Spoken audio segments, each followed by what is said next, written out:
You protect your family. I like that, honor. It's important.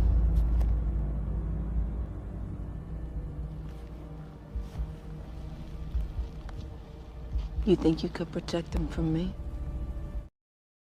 We should have known that Star Wars would eventually result in the downfall of civilization through toxic fandom on social media the second we saw that opening of the first movie, and it had 4 dots in the ellipsis. The signs were all there from the beginning. Pointless nitpicking is pointless. Also, starting your Star Wars property with this line, but not going directly into John Williams' incredible opening theme in a nonsense positional text crawl. But the issue with this sin is that you would have sinned the show for giving us a text crawl because you're too dumb to read. It's over, Anakin!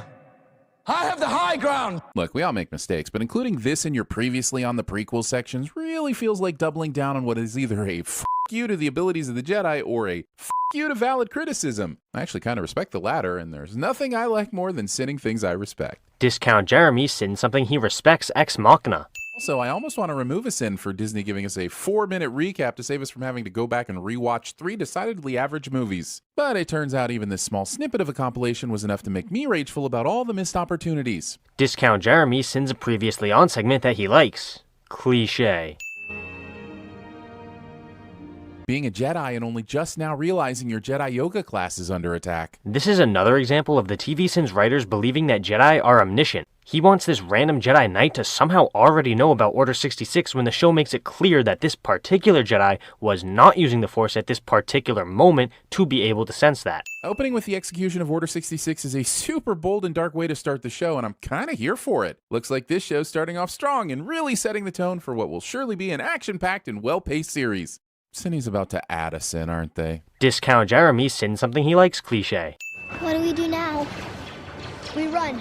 Don't worry, you're safe. You've got plot armor. What else would explain why there are all of a sudden no backup troopers on this bridge and still dozens below? Maybe it's the fact that the troopers are focusing more heavily on killing the dozens of fully trained Jedi Knights and not focusing as much on gunning down the younglings who wouldn't really be able to fight as effectively. Also, if this is the entirety of the troop that stormed in here, how were these Jedi overrun? I'd put the average Jedi at least a 10-to-1 advantage on troopers whose defining characteristic is their incompetence. There are at least 10 Jedi in this giant room and at most 30 Stormies. A couple things here. First, these troopers are not stormtroopers as you are implying. These are clone troopers, created from the genetic material of Jango Fett.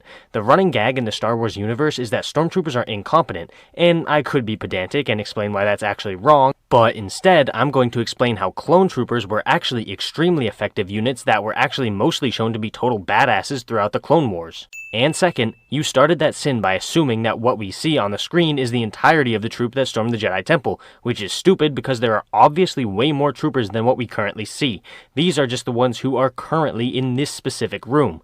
Do you think that this is the only room in the entire Jedi Temple? Star Wars show starts on Tatooine cliché. Honestly, at this point, I wouldn't be surprised if we spend most of Andor here too. And here's the first misuse of the word cliché in this video. Place your bets now on how many more there will be. Parking your ship in the middle of the road. Pointing things out in the middle of the screen. You know who we are.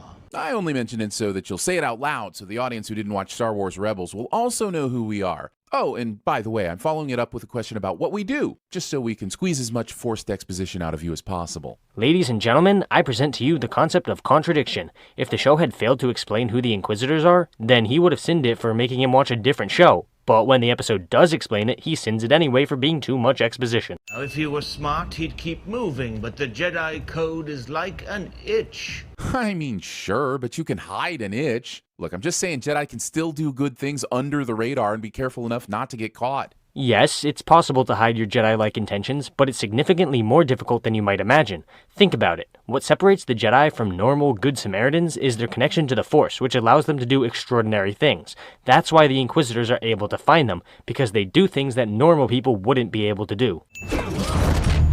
There.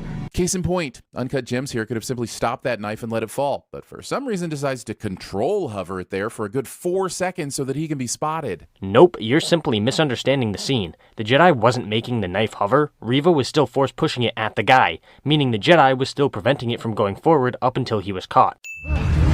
Oh no, however will they chase him through these impenetrable rods and fabric? Are Jedi dumb now? I feel like Jedi are dumb now. But this particular Jedi is clearly panicking, meaning that making a weird decision like that actually makes sense. Also, this somehow works to deter them from giving full chase. Is everyone dumb now? I feel like everyone's dumb now. But it doesn't deter them from giving full chase. You can clearly see the fifth brother walking around the obstacle instead of running, indicating that he has no intention of making a huge public chase scene through the town. This means that the Inquisitors want to catch the Jedi with more subtle methods. Also, this is the most unsanitary meat processing plant to ever unsanitary. They're basically processing meat directly from this roadkill in the hot sun with sand everywhere. Everything wrong with Kenobi Part 1, ladies and gentlemen. The meat processing place is unsanitary. Considering we're about to find out this greedy corporation cut the workers' wages in half without even telling them, how does this asshole company pinching pennies that tightly let Obi-Wan just casually get away with pocketing a portion of their daily output in plain sight? Nobody saw him take the meat. I mean, it's a pretty small piece, and he did it while no one was looking. Seems pretty logical to me. Honestly, it's not just that I'm sick of this planet. I'm sick of the way every show on this planet thinks I want to see more grandiose Lawrence of Kenobia traveling sand porn. Discount Jeremy complains about Tatooine Ex Machina. Also, this whole routine of showing Kenobi working and then making the trek through the desert is done for the purpose of showing us his life now. It's actually a fairly important part of the story, seeing as it centers around him and the aftermath of his Order 66 experience. Since Ray bubbled some up a few years ago, I've lamented that magic stew isn't a real thing, and now this show continues that trauma by rubbing it in my face after I'd almost gotten over it. Either invent magic stew or take it out of your content. I can only handle so much disappointment. Well, this entire scene was completely pointless. I think he thought he was being funny here, but it was actually just annoying. You're late. I've been waiting 17 years to hear Ewan McGregor as Obi-Wan again, and the first thing you have him say is a character tells another character they're late even though it doesn't impact the plot at all cliché? If his next line is "you'd better come take a look at this," I'm shutting this channel down. That's the second misuse of the word cliché in this video. Tika, if you're going to steal my parts and then sell them back to me, could you at least clean them first? As a courtesy. Jawas are deceitful little thieves? This is brand new information. I wonder if this is ground that's been covered before in the movies. The Mandalorian, The Book of Boba Fett, the video games, the novels, Star Wars Rebels, Star Wars Clone Wars. Okay, but this isn't meant to be presented as brand new, shocking information. It's simply another detail that's meant to give us information about Obi-Wan's new life. If you would shut up and actually pay attention, you might understand this. Dreaming in realistic and picture-perfect flashbacks. Dreams aren't usually replay videos, they're impressionistic surrealism sleep theater with vague plot points. Obi-Wan has a strong connection to the Force. Because of that, I'm willing to accept that his dreams are more realistic than ours. Just when you thought I might be kidding about the sand porn, the show goes hardcore with yet another desert travel montage. Yet another sin where Discount Jeremy fails to understand visual storytelling. It's actually pretty pathetic for a channel called TVSins. They're hunting me. You have to help me. This whole interaction seems silly to me. Why would Nari seek out Obi-Wan like this if he knew he was being hunted? What did he honestly think Obi-Wan could do for him right now? Why would Obi-Wan even stick around for this conversation out in the open? He seeks out Obi-Wan because Obi-Wan was a member of the Council and was basically a legend during the Clone Wars, so Nari thinks he could possibly help him. As for why Obi-Wan sticks around, he really doesn't. He pretty much just tells Nari to fuck off and leave him alone. What about the people that need us? What about the fight? The fight is done. We lost. As understandable as it is, I have to admit that Moody Mopey giving up on the Galaxy Kenobi is my least favorite flavor of Kenobi. At least they're getting the retired hero is disillusioned stuff out of the way so we can see our beloved Obi-Wan swinging in full force from episode 2. Right? Let me get this straight. You wanted the show to give us down in the dumps Obi-Wan right now and then have that entire problem solved by the second episode? What the hell? You wanted Obi-Wan to get over the fact that all of his friends either betrayed him or were murdered, his entire life was ripped away, and he now has to live in hiding in constant fear because the man who was once as close to him as a brother is now hunting him down, all within 1 or 2 episodes? We're going to be late. 2 character accuses another character of being late cliches in the span of 20 minutes? That's actually kind of impressive. I hope the rest of the show is just a series of characters telling other characters they're late until at the very end, where Gandalf shows up precisely when he means to. And that's the third misuse of the word cliche. Don't worry guys, I'll keep score for you. Also, Discount Jeremy makes a pop culture reference that isn't a sin of the episode cliche. She's either in the cellar, in the kitchen, Or in the woods. This must be the lamest palace ever if these are the 3 best options for a 10-year-old to run off to for fun. Everything wrong with Kenobi Part 1, ladies and gentlemen. Little Leia has fun in weird places. Pleasure barge, boring. I think Star Wars may have learned the wrong lesson from The Mandalorian. Since Baby Yoda was such a hit, now they want to give us Baby Leia, and then also give Baby Leia a Baby R2. I guess if they think we overload on cute, we won't notice the terrible dialogue and plot progression of this forced narrative. That's actually a pretty good sin. Sure, Baby Leia is cute, but it doesn't make up for the many flaws that this show has. Take a sin back, guys. It is like raising a glory. Star Wars character is insulted by being compared to a creature that I've never heard of, therefore giving me no context as to the nature of the insult. Cliché. Hey, that's 4. We should make this a drinking game, honestly. No Lola for the rest of the day. But she didn't do anything. Yeah, well, neither did my PC when I got stuck trying to beat Darth Maul on the Phantom Menace video game. Skip. You know, an episode of a sci-fi show is paced poorly when I have to wonder if I'm in a repeating time loop story. Repetition like this has pretty much always been a trope in movies and TV shows, though. This specific type of repetition is done for the purpose of showing the audience that Obi-Wan is living a simple workforce life. Visual storytelling like this is not a sin. When the time comes, he must be trained. Like you trained his father? Until this point, it was generally accepted that Anakin was the recipient of the worst burn in the franchise. Discount Jeremy sins something he likes cliché. Also, why is Obi-Wan so keen to train Luke but refuses to help the existing Jedi that are actually begging him for help? Because Luke is the son of the Chosen One? Do you get what that means? Anakin had the strongest natural connection to the Force in history, meaning that his son will undoubtedly have a very strong connection as well. With that being said, not training Luke could cause some very bad problems with him not knowing how to control his Force connection. We spent the last 10 years looking for him. Maybe you've been looking in the wrong places. Well, yes, as evidenced by the whole not finding him yet. So you're going to agree with what the show says itself and then sin it anyway? Alrighty then. Be careful, third sister. The plot summary of most of the episodes of the Brady Bunch somehow makes it into the episode. Discount Jeremy makes a pop culture reference that isn't a sin of the episode cliché. Probably scouring for pirates. That's what I said.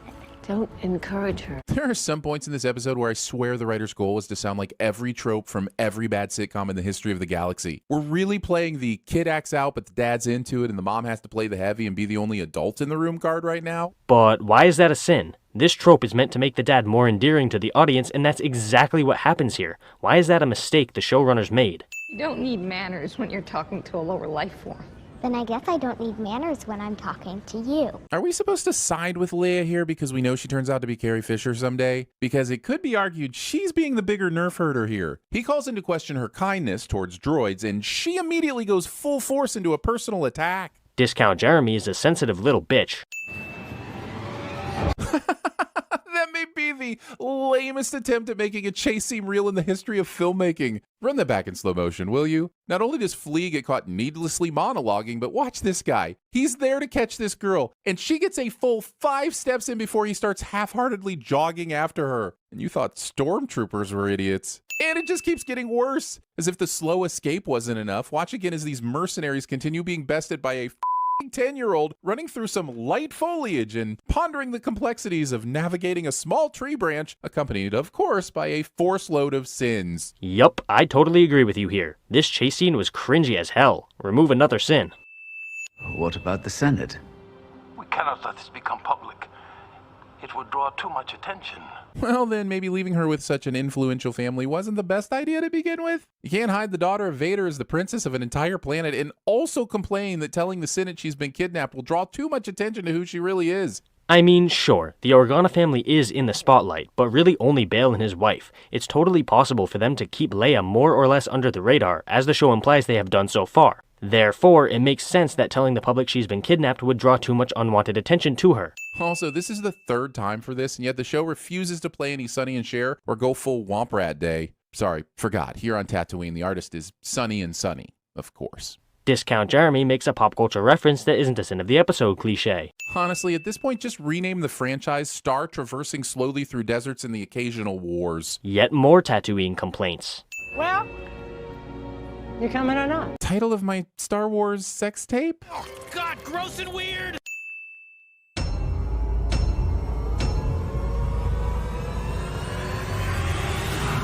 Oh, it sounds like the opening ceremonies have begun. There are the paraplegics.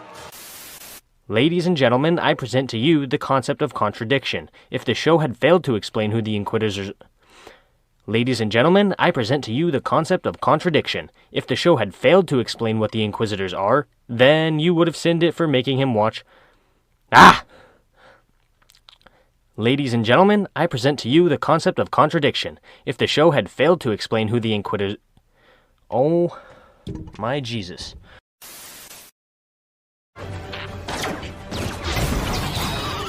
Ill intentions, I'm in go mode, counting up the bozos. 16 bodies if I multiply the fofo. These hollow tips could put a hole up in the ozone. Shoot for the stars post. And if I miss, I'm probably still gonna hit the goalpost. Labels tryna call, that's funny, I don't know y'all. Fuck all of that low ball money. You know who we are. A sentence immediately contradicted by making us sit through another Previously On. Discount Jeremy hates Previously On segments cliche. You're in Die You Know. All signals in or out are blocked. The well-traveled and experienced Jedi Knight does not already know this. So, are you saying that just because he used to be a Jedi means he should be omniscient? That's stupid. Even Jedi need to hear about things in order to know they're happening. Considering Obi-Wan should be trying to keep a low profile, I find his choice of slightly dusty Jedi Knight disguise disturbing. If you would actually pay attention during these episodes, you would have seen that this type of outfit is very common in this universe, meaning that Obi-Wan is actually doing a fantastic job of blending in. I absolutely love this shot and think everyone involved in the production design of this show deserves a ton of praise. But if you do an image search on the interwebs for Sci-Fi City, about 90% of the results look something like this. So despite my personal feelings, I must award the appropriate number of sins for a sci-fi cityscape looks like an urban neon dream cliche. First, that's not a cliche, my dude. And second, Discount Jeremy sins something he likes cliche. Break it up. Clear path. There are like 3 people here. I see nothing to break up, nor any obstructions requiring the creation of said path. Stormtroopers are a military force, and are therefore trained to exert totalitarian control over the citizenry. With that being said, commands like these that seem unnecessary are actually given for the purpose of ensuring that people understand who is in power, which in this case would be the Stormtroopers doing their patrols. I got Kessel Pure. Oh man, I hear Kessel will get you f***ed up for like 12 parsecs. Discount Jeremy sins drug use, or in other words, something he likes, cliche. I'm looking for my daughter. Directing this question to a spice dealer only makes sense if Leia is into underground raves. Listen, I get that the Star Wars franchise revolves around one family and the same like 10 people, but that doesn't excuse Obi-Wan from thinking that every criminal knows about all the types of crime. Obi-Wan does not think everyone knows about all crimes. He is simply casting a net of questions to the criminals he sees in the hopes that one of them will have some information about this planet's underground scene. Just because it works doesn't mean he knew for a fact that it would work. This is a Jedi mind trick. Do not be alarmed. I am inside your mind. This is one of the few times I wish Disney actually would get inside my mind so they could hear me screaming, "Stop wasting Kumail Nanjiani!" How is this a waste? A comedian is playing a comedic role. I don't see the issue here. I am Haja Estri, Jedi. I help all who are in need. In return, I ask only a few credits. This must be the riskiest f***ing hustle to ever hustle. What this scheme boils down to is Kumail non-Jediani here taking money from vulnerable people to secure them illegal passage off-world. So is painting a force-shaped target on the back of this scheme while there's an active Jedi hunt going on the safest way to do business? No, it's not safe at all, but why are you sinning it? Are you under the impression that nobody ever does risky work in the real world? How about every single crime lord in history? It's not unrealistic at all. You're a bottom feeder. A rat who preys on weakness. One of my biggest gripes with Star Wars is that some things get fun, fanciful names like Jacko-Beast. And other times, the writers just settle for things we have on Earth, like rats. And don't give me some rationalization about rats being some kind of immutable universal constant, because I'll just start giving out sins for everyone speaking English. Okay, so apparently in the TVSins writers' minds, there are only 2 options for how things can possibly work in a fictional universe. Either everything has to be the exact same as our universe, or everything has to be completely different. Do you see why that's dumb? If it's the sewers you want, there's only one place to go. But you'll never get it. Estri has obviously never tried walking in. Notice how Obi-Wan stole a uniform? Yeah, that's why he was able to get in. He didn't just casually stroll through the front door. I know the whole point is that Obi-Wan's out of practice and not quite in tune with the Force anymore, but it just feels super jarring to see a Jedi in a fist fight. How is it possible for someone to say the reason why their next sentence is going to be stupid and then still say the next sentence without realizing what they did? I love this little detail of Obi-Wan hurting his hand when he slaps the Zabrakian on his horns. But why is he slapping someone this high up on their head to begin with? Obi-Wan is not a martial arts expert. He's been trained with a lightsaber and the Force, but he's never been formally trained in hand-to-hand combat, meaning that hitting someone in a weird area is perfectly realistic. Inquisitor, really figured you out. Bad guy exposits plot information to the protagonist because he's a staunch supporter of education. And yes, when the character motivations are thin, I'm just gonna have my own details. I was ready to agree with you until you mentioned the motivations being thin, which is simply not true. Reva wants to kill Obi-Wan in order to gain power within the Empire, and she hired a group of bounty hunters to kidnap Leia as a means of drawing Obi-Wan out of hiding. It all makes perfect sense. Where is the girl? She must be close. Doesn't matter. You're not getting out of here. But Kenobi will, of course, get out of here, because rather than tie him, it's much more fun to exposit just long enough for him to come up with a way to escape. The implication is that they were going to lock him in this room before he escaped. But Flea was being cocky after having caught a literal Jedi, which is what allowed Obi-Wan the time to get free. Well, everybody bleeds. All these fools let him reach into his pockets, hold this jar of spice in front of their faces, and deliver this line because the script told them their plan was foiled and they were to do nothing about it. Sure, it sounds really bad when you say it like that, but if you would actually watch the episode you're sitting, you would realize that the bounty hunters most likely did not see him reach into his pocket, and he delivered that line while taking out the bottle of spice, leaving only a split second or two for them to react. Thinking any bounty is more important than finishing your barbecue, and that I'm not ready and willing to sin every single time a series has a character leave their meal completely untouched. A whole bunch of bullshit. Don't smell anything. Don't look at anything. Don't touch anything. The Kindergarten Jedi portion of the episode goes on for all the unoriginal who the f*** asked for this amount of some time. Would you care to explain how it's unoriginal? Seriously, you just randomly throw accusations at episodes and expect them to be true, but you never actually explain why they're valid sins. I let your parents know you're safe. So we're just going to forget about the whole... You're in die, you know. All signals in or out are blocked. Can't even blame it on the plot because Obi-Wan updating Leia's parents doesn't really change a damn thing. That's actually a good sin. Well done, guys. Stop! This GAWNE trooper inexplicably does stop long enough to allow Leia to get out of the way and then also manages to miss Obi-Wan despite him being in wide open air. First, just because we're shown Obi-Wan saying stop after we see the bounty hunter readying his weapon does not mean that's the actual order those events happened in. The bounty hunter presumably was readying his weapon while Obi-Wan said stop.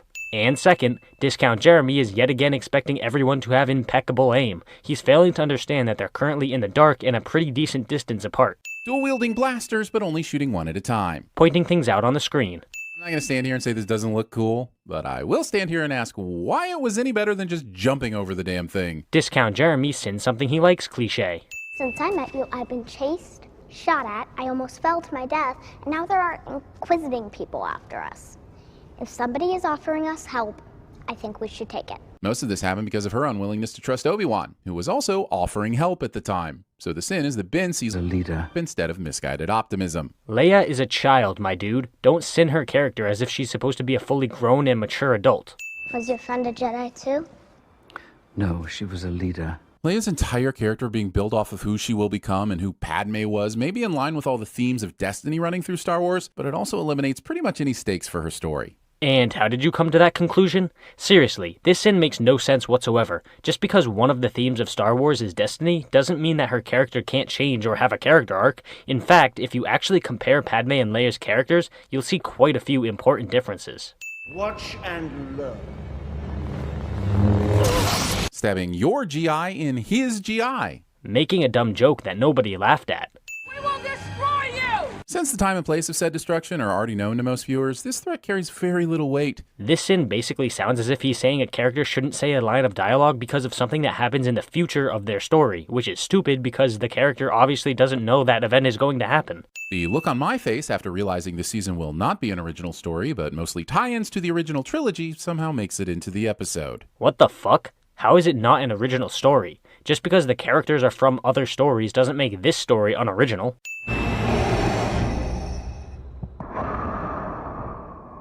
Look, mock all you want, but no one wears 7 layers of cosmetic alterations like Hayden Christensen, and there is no one else in the entire world that would have been able to play the parts of Vader that matter most but also don't require James Earl Jones. I'm very confused right now. It sounds like he's sinning the show for having Hayden Christensen play Darth Vader while James Earl Jones doesn't voice him, which would be incredibly stupid seeing as James Earl Jones does voice Vader in this show, and Hayden Christensen is great as well.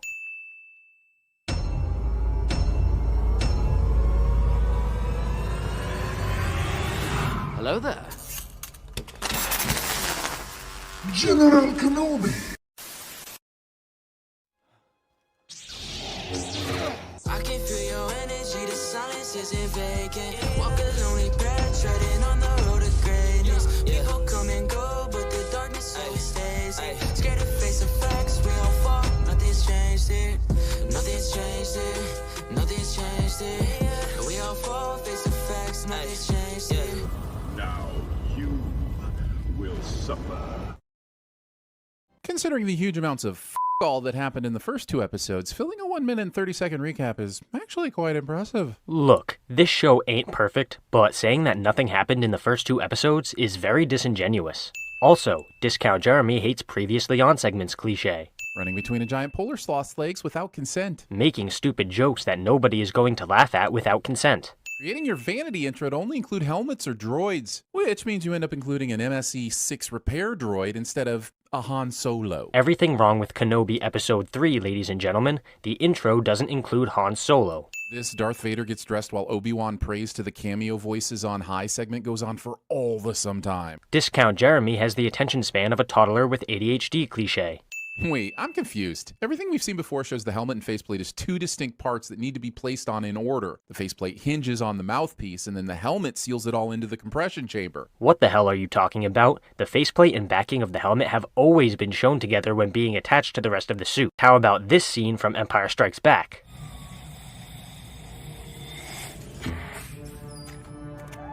Discount Jeremy is straight up lying to us.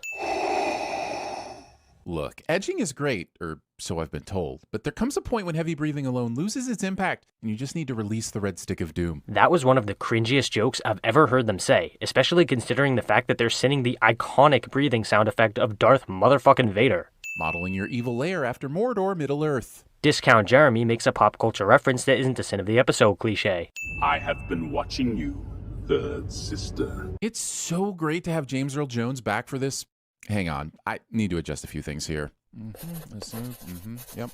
Okay. It's so great to have the digitally recreated and disembodied voice harnessed outside of its original owner with no human performance and ruthlessly mined to generate dollars for a soulless corporation back for this. So the premise of this sin is that the showrunners used a digital recreation of James Earl Jones' voice for Darth Vader, but I'm confused as to why that's a sin. It sounds fucking badass. Are we almost there? Kid asks an adult, are we there yet in a transportation situation? Cliche. That's not a cliche, my guy.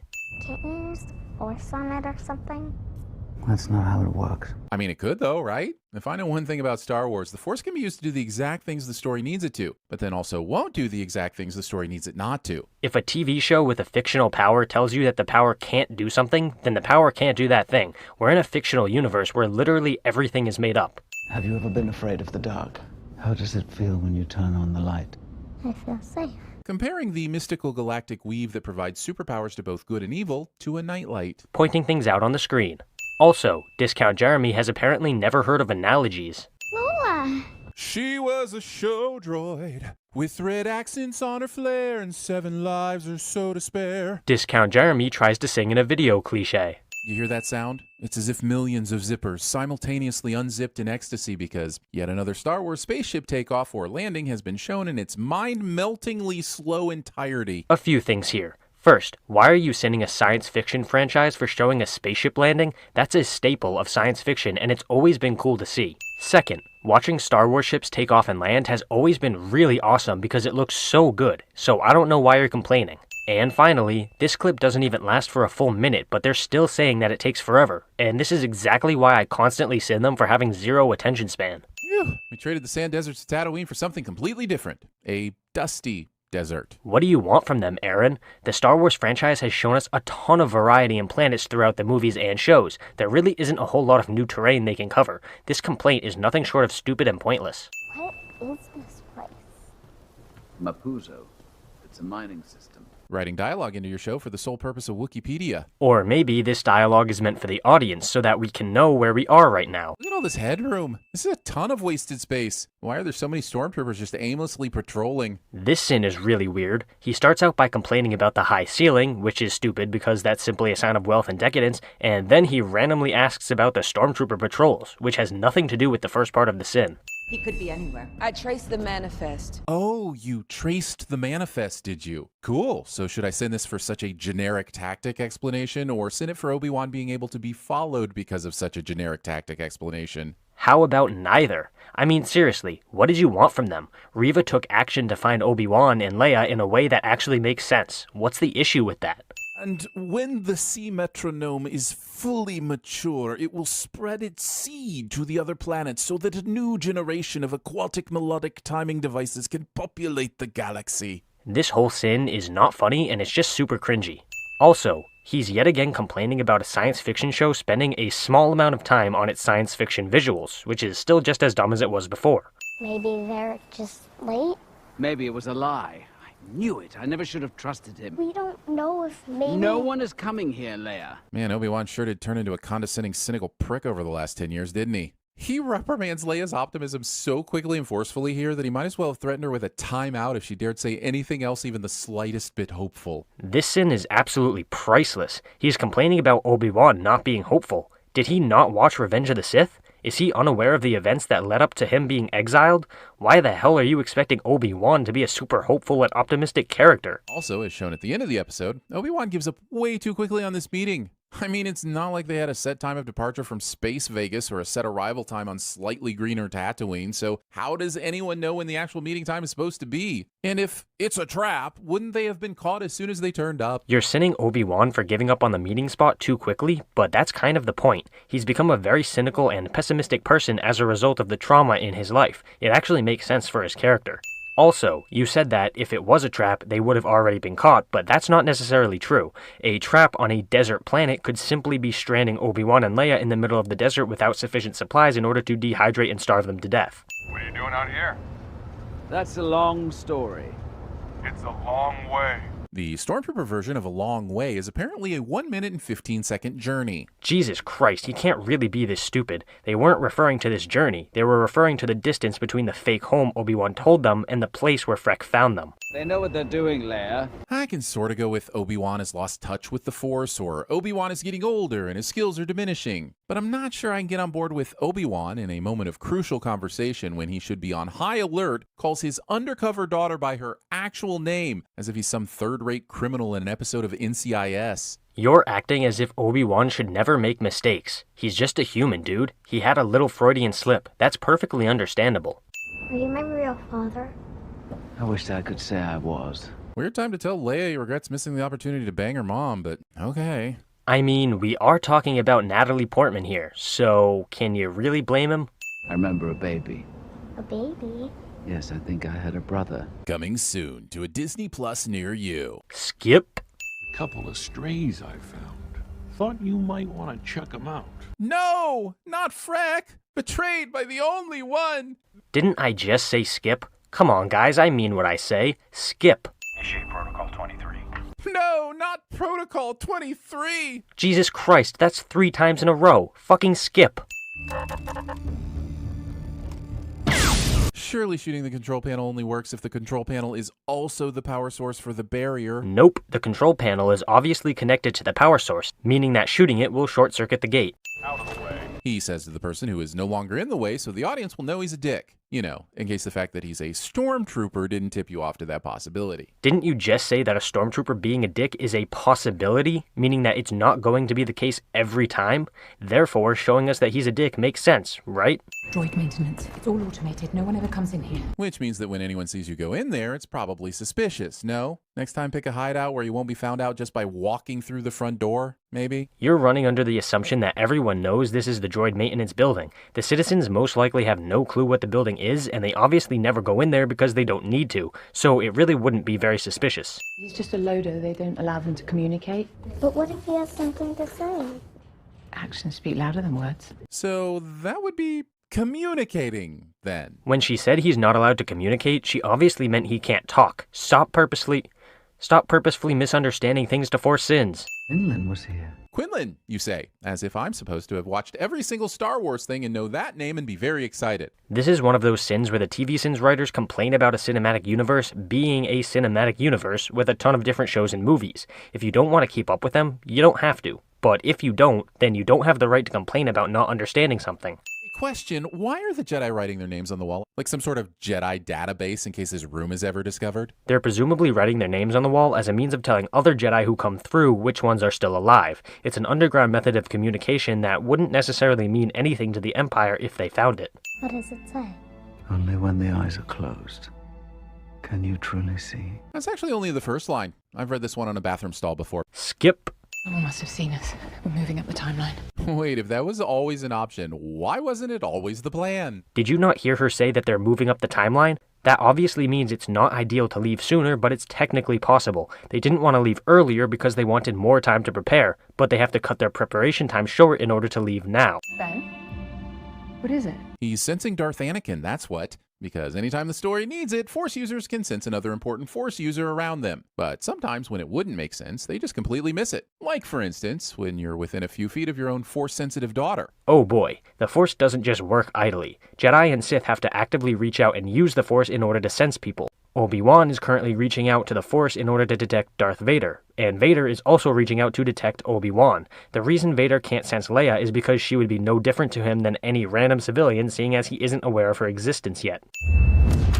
Dude, Vader just Force-snapped a kid's neck for defending his father. I'm super glad this whole saga is about the redemption of this guy. Wow, you really don't understand anything, do you? Vader's redemption is not for the purpose of totally washing away his evil. It's simply showing that he still has some good left in him that allows him to bring balance to the Force. The Star Wars franchise is not trying to say that one good act washes out all the bad. Oh.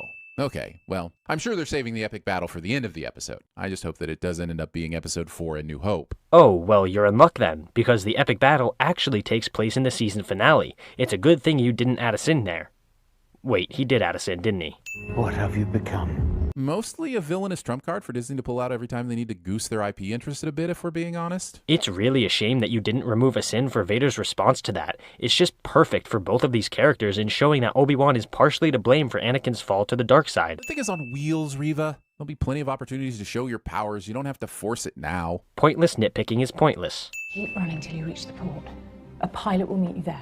She leaves the 10-year-old princess alone. Yes, because she wants to save Obi-Wan, and the show has made the point that Leia is mature for her age. I know Vader's toying with an out-of-practice Obi-Wan, but I've seen more captivating lightsaber battles at the local swimming pool with foam water noodles. How is it possible for you to say the reason why the sin you're about to give isn't actually a sin, but then you still add the sin?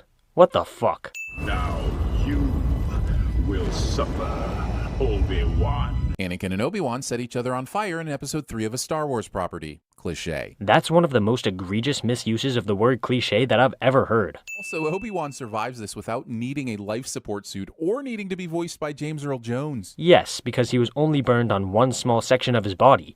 Do you think that getting a third-degree burn will automatically kill you?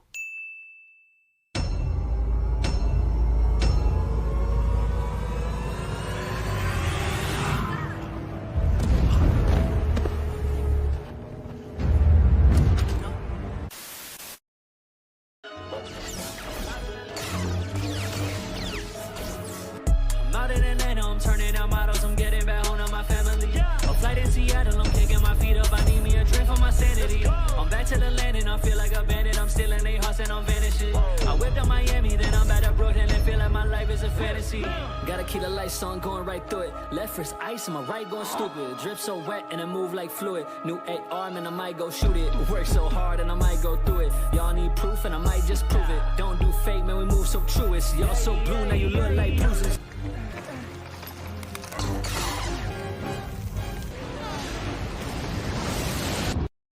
If Disney truly thinks we need almost 90 seconds of recapping at the beginning of every episode to help the new episode make sense, I really have to ask why they didn't just release this as a movie. Because then you would have been bitching about the movie being way too long instead of bitching about the previously on segments? Get the back to tank ready.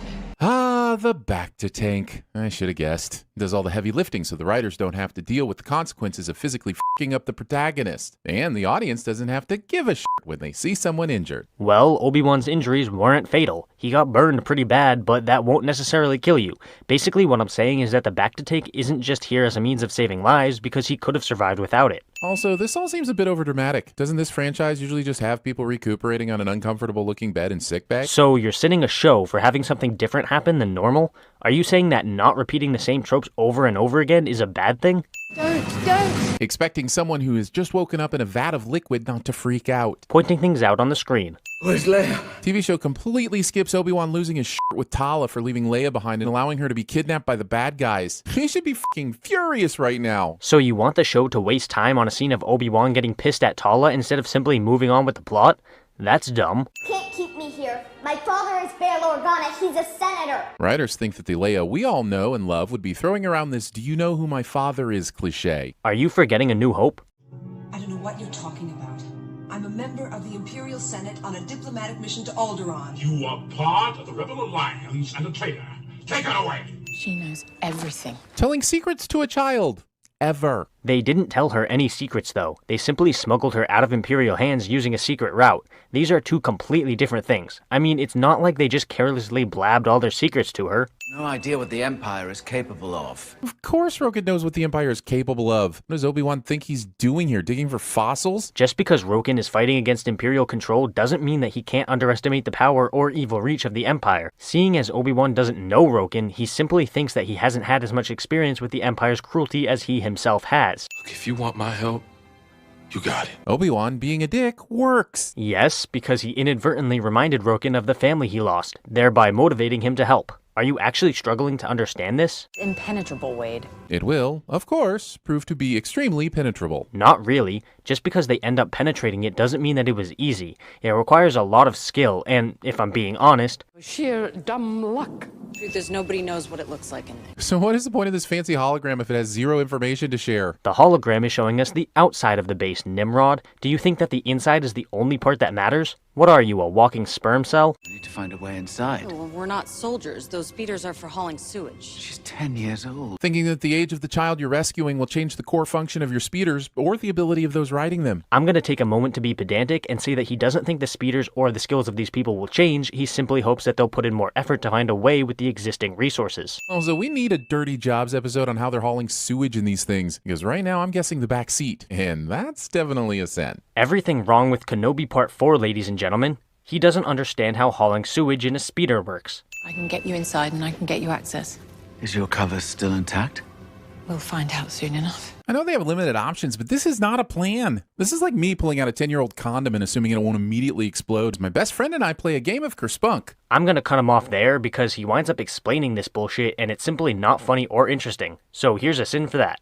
But more importantly, what do you mean this isn't a plan? They're taking a risk with their limited resources. It's the best they can do at the moment. What do you suggest? Past is a hard thing to forget, and you just need time, that's all. Yes, I hear the first 10 years post failing to prevent the murder of all your Jedi friends and younglings is all about denial, and it's the following 10 where the real healing starts. So you're sinning a character for giving bad advice? But isn't that simply a part of their character? How is that a sin? Thinking that this show needed the largest and coolest version of that thing at the airport that lets the TSA agent get a good look at your package. And yes, whichever package you're thinking of, I'm talking about the other one. Discount Jeremy makes a dumb penis joke ex machina. Also, why is any of this a sin? Oh no, the episode has a machine that looks vaguely like a real-life machine. That must mean the showrunners made a mistake. Perhaps I should just inform the Grand Inquisitor of your insolence. Allowing your vigilance to be confused with insolence by an abundance of confidence. Pointing things out on the screen with an abundance of annoyance. Alright, I'm inside the system.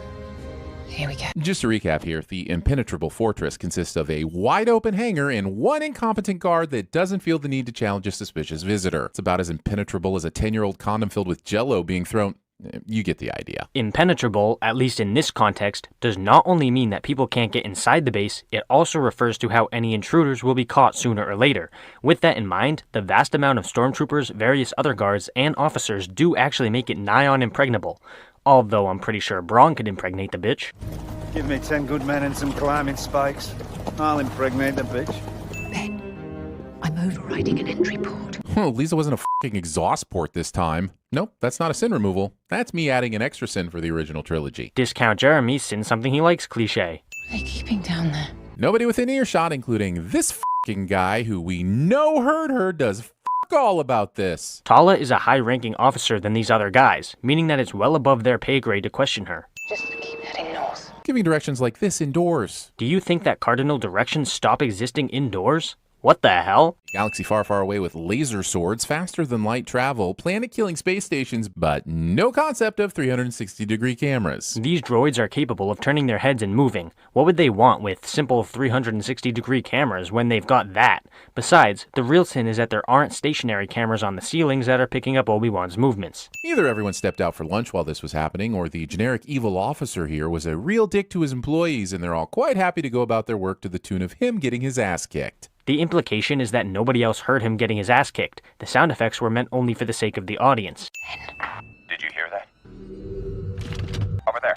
Let's go. Good to know that the stormtroopers have a pre-agreed hierarchy when it comes to suspicious noises, and that generic thuds in the distance rank above unexplained radio comms. Let's think about this for a second. They hear a radio comm noise and then a thud. From these two pieces of information, we can safely assume that they thought those two noises were caused by the same thing, and they think they're going to investigate both at the same time. I think I just found the secure sector.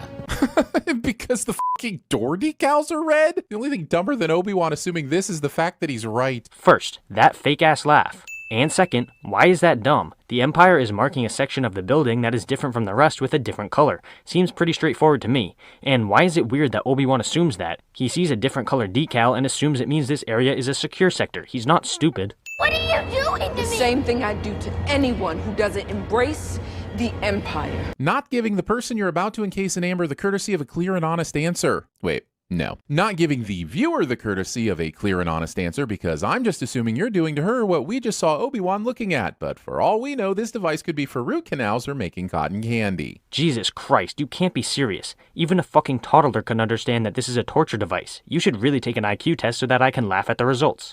This is your last chance, Leia. Except we all know it isn't. The music, the dialogue, the acting, everything is supposed to make me feel some kind of suspense, but that's a tall order when I know Disney, thankfully, would never show a child being tortured. And we already know Leia survives this. Okay, but we don't know if she gets tortured or if she gives up the information.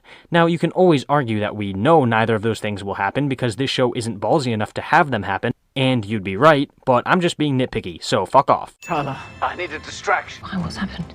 Just do it now. And this request is so vague that it raises a serious question about how Tala managed to come up with the appropriate distraction. She could have just stood on the desk and began singing Jiggle Jiggle, and I'm sure everyone in the room would have been distracted, but it would have been the least bit helpful for Leia's situation. Oh my god, you really are stupid, aren't you? He says he needs a distraction, which she is able to understand means something that will distract the security detail in and around his current position. How don't you get this? It's very simple.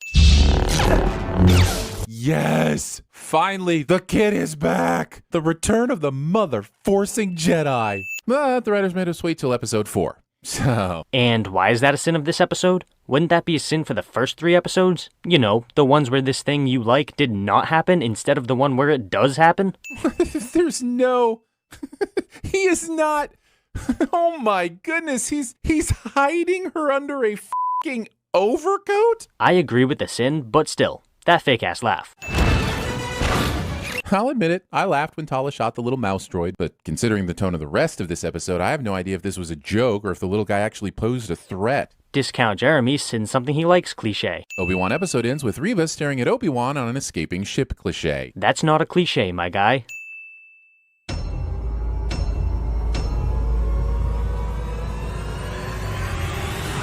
Holy shit. Sorry. Somebody had to go Joan Crawford on that kid. Ah, there you are. I was beginning to think you weren't coming. You left me here to die. I didn't want to say goodbye. Don't want to say goodbye. Got no tears left to cry. You've been on my mind, and I cannot hear this time. I'm really not okay inside. I've got no strength left to try. Penis buildings. Discount Jeremy makes a dumb penis joke ex machina. Are they training with actual lightsabers? Did they set sabers to stun? This just seems insanely dangerous. Nope, lightsabers can be manually adjusted to produce less energy, making them safe for training. I get that the Empire's design philosophy is primarily based around intimidation, but how does intimidating your own workers with fall hazards help with all the star destroying? Sinning the design of star destroyers. That's worth this many sins. We got her. Show has everyone waiting around with bated breath as if she's already a leader in the Rebel Alliance. So I'll remind you that the concern around Leia's fate has to do with her detailed knowledge of the path and not necessarily her well-being. And I know this because not a single one of these assholes asks about Wade. So you're sinning these rebels for being more invested in the survival of their cause than some random kid they don't know? Okay. We used a no trade route to get them out, but the window's closing. We held it to help you get the kid. We only have a few hours. If this was such a timely need, then seems like you could have explained this to Ben on the trip here. Might have even been able to formulate some sort of plan, so once you landed, you were ready to get everyone off in that small window of time. But as Josh Mankiewicz would say if he were writing for TVSins, but you didn't do that, did you? Roken was focused on escaping the fortress. He wasn't thinking ahead about this future issue. He's not a perfect character. He made a mistake, and that's not a sin of the episode. If we seal them in now, they can hold out for days. Oh no, not days! Impatience may be a virtue of the dark side, but it makes for a very dull character motivation. How so? Why is it dull? You can't just say stuff and hope that it's true without providing a reason. He hasn't the patience for siege. How do you know? Whenever I run into my siblings, I also flash back to a fight to the almost death. But that doesn't excuse the absurd fact that this one singular sparring match somehow manages to be the perfect analogy for every event that occurs in this episode. What? The show is using the past experiences of a character to explain the current actions of that same character. It makes perfect sense. Anakin wasn't patient during the sparring match, and he isn't patient now. We do not need to fight them. We just need to hold them off long enough to get you all out. And by hold them off, you mean fight them. Jesus Christ. Yes, holding them off requires fighting, but what he meant was that they don't need to win a prolonged battle. Little kids could understand this better than you. Roken, how much time do you need to override the doors? 3-4 hours. You have one. Did Ben just pull a Captain Kirk on Roken? Did he just Scotty Roken? I think he just Scottied all over Roken. Discount Jeremy makes a pop culture reference that isn't a sin of the episode cliche. A little too big to be crawling around in the vents. Would you like to try? I'm going to need a ladder. Going out of your way to create obstacles that only Leia can overcome doesn't change the fact that her character was the worst idea this show had. And to be clear, Vivian Lyra Blair is very charming and makes her role work better than it should, but we're still stuck with an Obi-Wan helps protect a kid cliche, and that kinda sucks. Oof, I was with you up until you said the word cliche, and it reminded me that you still don't know what that word means. I'm not a babysitter, Ben. I have to go. Forcing someone to babysit your child, or any child you're in charge of looking after. Pointing things out on the screen. I'm not sure if 2 incidents make a cliche, but it's super f***ing weird. Both this show and Mandalorian have a plotline that requires the smallest character to venture into a space full of wires that they have to f*** with. Okay, he's claiming that 2 shows having somewhat similar things happen in them is a sin, which is incredibly stupid because it is literally impossible for a show to exclusively do things that have never happened before to any extent. Remember, he's not complaining about the same thing happening twice, he's complaining about vaguely similar things happening twice. If he's found you, if he's learned of the children. But once again, how does Vader not know about the children? One's living with his uncle without a name change, and one's in a royal family making daily public appearances. This show has made Darth Vader so much less intimidating and so much more stupid. Nope, Vader doesn't want to return to Tatooine because it would remind him of the past, which is actually one of the strongest aspects of his character. The dude's got some serious demons. As for Leia, why would it make sense for him to just randomly assume that Bail Organa's daughter is actually his? How is he supposed to know that? I don't hear from you soon. I'll head to Tatooine. I'm surprised you're not already there. Based on the movies and all the shows so far, everyone ends up at Tatooine eventually. Yet more Tatooine complaints, which is even dumber than normal seeing as we aren't even there right now. 14 people died and 6 of them were children, and I couldn't do anything to help them. So now I do this. You pull your gun out of your holster? Unfunny joke is unfunny. If Reva could have done this the whole time, then what was she waiting for? You're telling me the standoff couldn't have been over 5 minutes ago? F*** you, show, and the horses you stop and look at for 10 minutes before riding in on. You're, unsurprisingly, misunderstanding the scene. Reva wouldn't have been able to efficiently cut through the door with her lightsaber earlier because the mounted blasters were what weakened the door enough for her to be able to do that. Looking at this wall of stormtroopers, I find it completely unbelievable that Obi and his band of misfits have missed a single shot. Thought the only place they taught this kind of marksmanship was the Stormtrooper Academy. Yet again, Discount Jeremy's complaining about people not having perfect video game accuracy, which is even dumber than normal seeing as the rebels he's referring to in this scene have mostly not even been combat trained.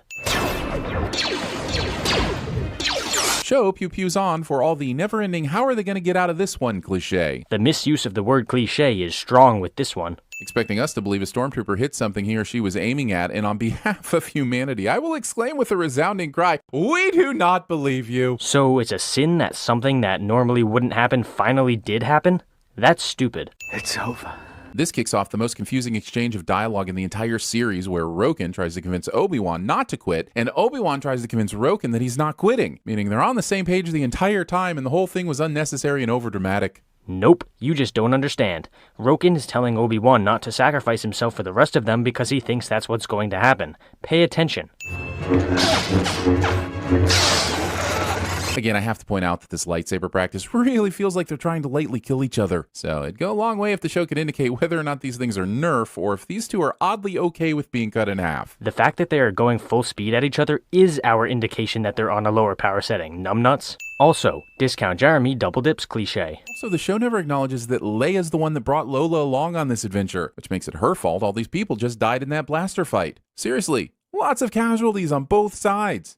All Leia's fault. And why is that a sin? Did you really want Obi-Wan to kneel down in front of Leia and tell her that she got a ton of people killed? You're basically advocating for the show to just waste time. This is cool, but not as cool as Starkiller pulling down a Star Destroyer, so points will be deducted accordingly. Discount Jeremy sins something he likes cliche.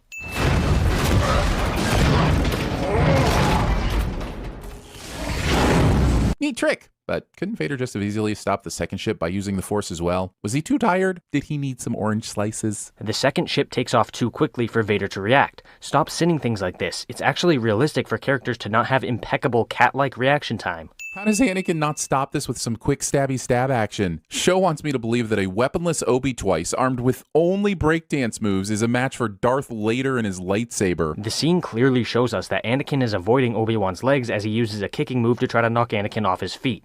Therefore, he couldn't also get an accurate stab in at the same time he's dodging an attack. Seems like Vader saw this coming for a while now, but still Reva certainly didn't help her cause by loudly grunting and deploying her saber at the moment of attack, completely undermining all her sneaking. The physical release of noise actually helps a person to put more power into a swing, so sinning it is kinda weird. As for deploying her saber late, she didn't want to come in with it already ignited because there are other Imperial units still outside who would have questioned what she was doing. There are two things I know for sure about this sequence. One is that Vader has his back to Reva twice and doesn't get stabbed. That's because Reva does try to stab him and he blocks it, you dumbass. The other is, if you freeze the frame at exactly the right moment, it looks like Vader's penis and butthole both have lightsabers coming out of them. I know they're saving the chase for the next episode, but this transport ship flying off with no resistance from the Star Destroyer in orbit is all kinds of the nonsense. But you just mentioned how the resistance to their escape happens next episode, so why is this a sin? The Star Destroyer does pursue them, it just hasn't started happening yet. Guess it wouldn't be a Star Wars series if we didn't go back to the fucking desert. Discount Jeremy complains about Tatooine Ex Machina.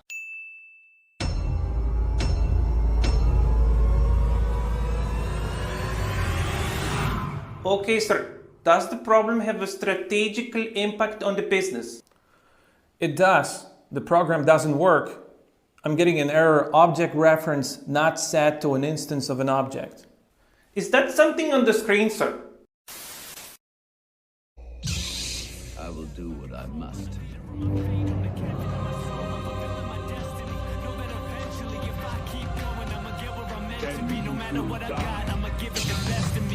Shine bright till the moment I rest in peace. I said I ain't no hero, but I'll survive. I don't got a clue on how to save a life. I said I ain't no hero, not bright as time. I can learn to fly, but I can't make it right. I am not your failure, Obi-Wan. You didn't kill Anakin Skywalker.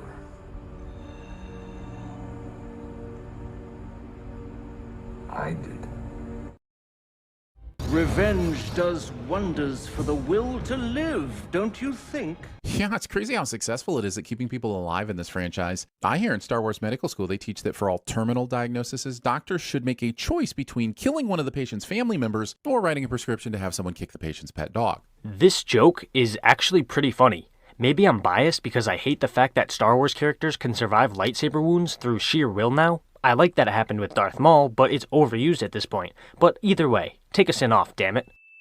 So literally starts on just a picture of sand as if it's taunting me. Discount Jeremy complains about Tatooine Ex Machina. I didn't have to do much research to figure out that Star Destroyers come equipped with a huge hangar filled with TIE fighters that Vader is inexplicably choosing to not utilize in this chase. Upon further research, I found out that Star Destroyers can actually carry a whopping 48 TIE fighters. So I think you can guess how many sins are about to be awarded. I 100% agree with this. Why the hell didn't Vader launch the TIE fighters? It made no sense. Take another sin back. Hyperdrive's almost ready. Ah, yes, the non-functioning hyperdrive, or as they call it in the Star Wars writers' room, the plot Jesus. You made the same point in your video on the previous episode, so I'm giving you a sin for repeating yourself. How much time do you need? More than we have. Look, that's a non-answer, which I guess is fine, except that both parties just pretend the question is settled. Obi should have responded with, no, seriously, I'm brainstorming solutions here. Give me a ballpark figure so I can at least explore some options. But instead he's all, cool bro, thanks for the witty retort. I'm just going to be over here aimlessly wandering around and wistfully looking at all these innocents if you want to follow up here in a scoosh. Obviously, Roken doesn't know exactly how much time they need, he just knows that it's more than they're likely to get, and Obi-Wan doesn't press the issue because he realizes that he'll need to do something drastic in order to save the rebels. Adult kneels in front of Leia for a profound conversation, and we skip it because we hate sentimentality. Cliché. Yeah, that's not actually a cliche, bro. We're so close. Then maybe you should have said that when Obi-Wan asked you about it 5 minutes ago. Maybe they weren't that close 5 minutes ago. I mean, realistically, it only takes a lot of dudes 5 minutes to get close or even to finish, so... You are all the future. You are the future. Teach them well and let them lead the way. I decided long ago never to walk in anyone's shadow. Discount Jeremy tries to sing in a video cliche. Good enough for me. Sadly, Obi-Wan's chief character trait in this series is a proclivity for leaving Leia with strangers and then wondering why she keeps going missing. Okay, but in this specific instance, Haja has actually done enough to earn Obi-Wan's trust, so it's not like he's being careless or anything. How did she know I was here? I don't know. All I know is she's coming.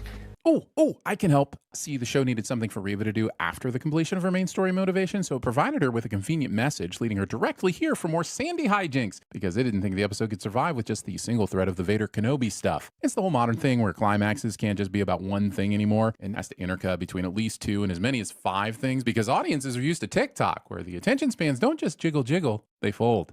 So anyhow, what was the question again? I was totally with you until you mentioned the attention span issue, which is super hypocritical coming from you, so sin it I shall. And yes, I know they played this off as a joke, but it wasn't funny, and the base criticism of this sin was still related to the attention span issue, so... I have something for you. Adult kneels in front of Leia for a profound conversation, and we skip it because we hate sentimentality cliché. Cliché? Hey, he said it twice. Guess how many sins that's worth? Roken found it before we got out. She would have wanted you to have it. Given the choice, I think what Tala would have actually wanted was a throwable grenade so that she didn't have to needlessly sacrifice herself. I don't think the show ever actually implied that Tala purposefully sacrificed herself. What happened was that she got hit, realized she wouldn't be able to make it out alive, and then detonated the grenade. Also, wait, how the hell did Roken manage to find it intact? Wasn't Tala wearing it when she redecorated that cavern? Yup, that's actually a good continuity sin. Take one back, guys. Well, I wasn't going to give you a blaster, Leia.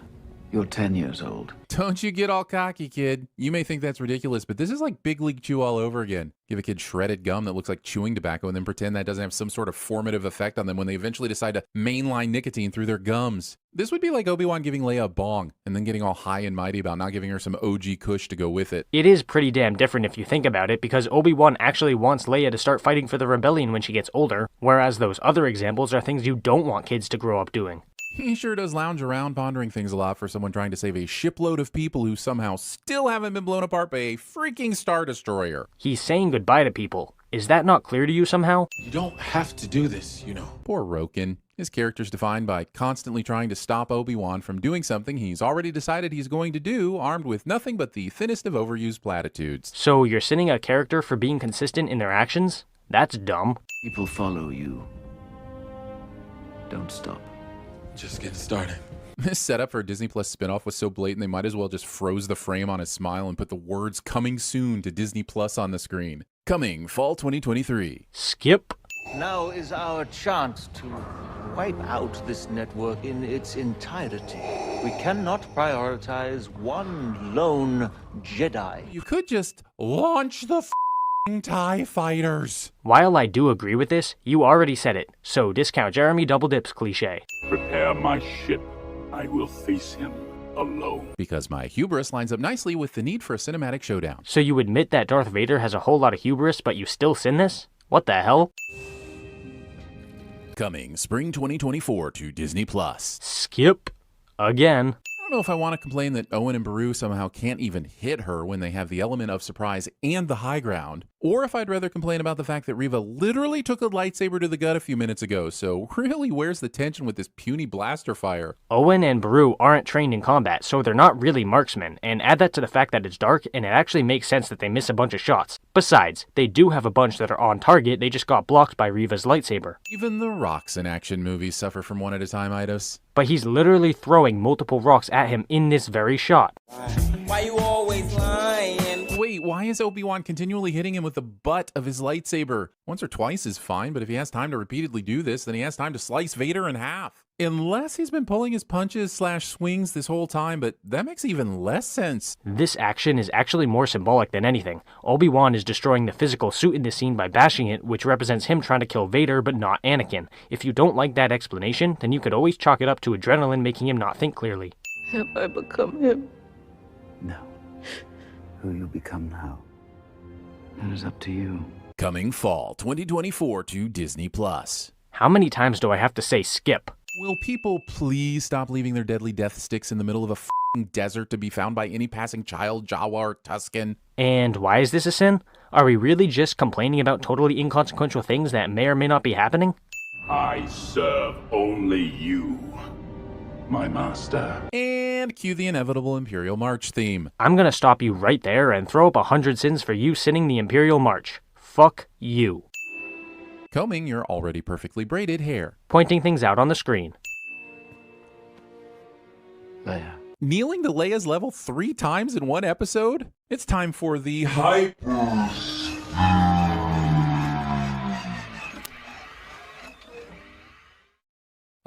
guys, our hyperskip generator appears to have gone down. Now you have become the very thing you swore to destroy. I've always wondered what these cubes were supposed to be, or what their function is. I feel like it has something to do with cake. Unfunny cake joke is unfunny.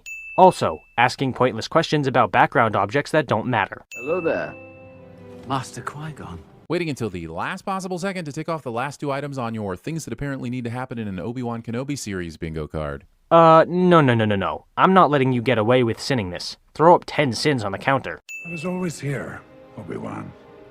You just were not ready to see. Coming as soon as we can convince him to Disney+. Jesus fucking skip.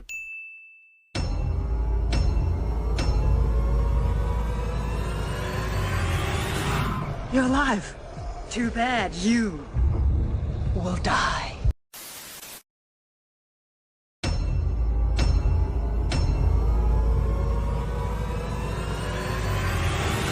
So uncivilized. I'm gonna pull out my ninja stealth mode.